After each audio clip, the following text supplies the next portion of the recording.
So I wrote two. The first one, I called it Here. I'm here, called the mysterious voice. I ran towards it. Here? Oh, no, not here per se, but I am here. And what's that supposed to mean?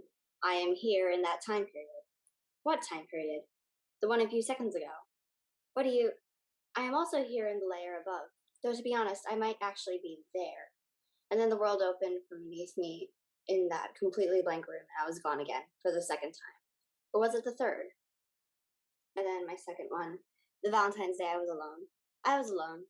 Oh, you thought this would be an eventful long poem or something, didn't you? No, it won't be, because I am alone. When I'm alone, there's nothing to talk about. See? Alone. I walked through my school hallways, filled with couples, but I myself was alone. That would be all. No, you really do not want me to continue this. I'm not going to continue this. I refuse to continue this. I am absolutely, positively never going to continue this. Shoo. I suppose playing a video game with cats in it would be nice. At least the cats would love me. No, this cat does not love me. This cat is grumpy, just like me. Well, I waited. Now I'm no longer alone.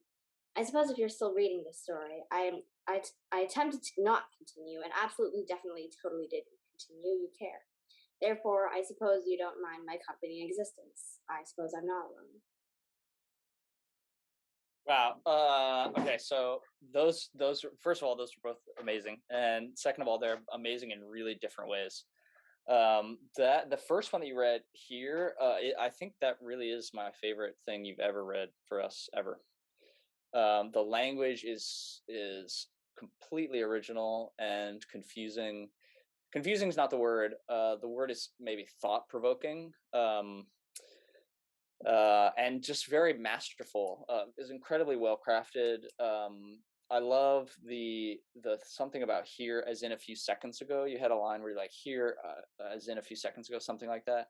That was so good, and that to me is a story about how difficult it is to inhabit the present moment, how the mind is kind of like constantly moving analeptically and proleptically into the past or into the future, imagining the future or recalling the past, how difficult it is to occupy the here.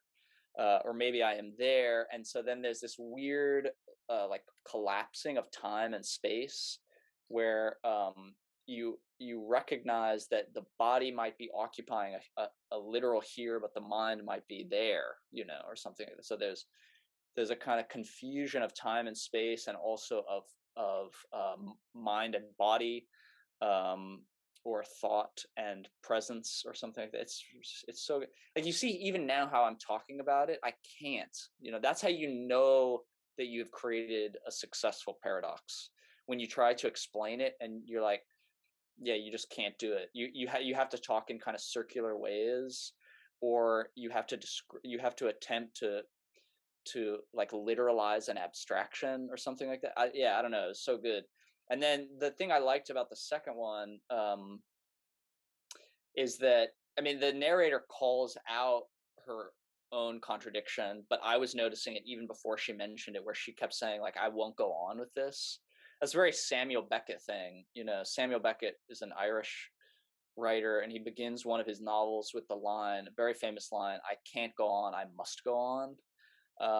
And then that's the first line of the novel. He says, I can't go on, I must go on, and then proceeds to write an entire novel. So that's kind of how I see this working as well. It's saying, I'm done, this is over, this won't go on, and yet somehow it does go on. And then it actually does kind of come to an interesting epiphany, where it realizes the function of literature, which is to be with others, in a kind of aesthetic or artistic sense, so that you realize that to read a book or to read a story is to be with someone else. It's to be with a consciousness. It might not be a literal someone else, but it's still a certain kind of being with. And I thought that was really moving. All three of you now, Amelia, Emma, and Lina, your understatement is so impressive. Just like your restraint. That's the word that I want to use. Your restraint. That's like the Emily Dickinson word. You're holding back. It's so good and mysterious. This is fantastic. This is great work.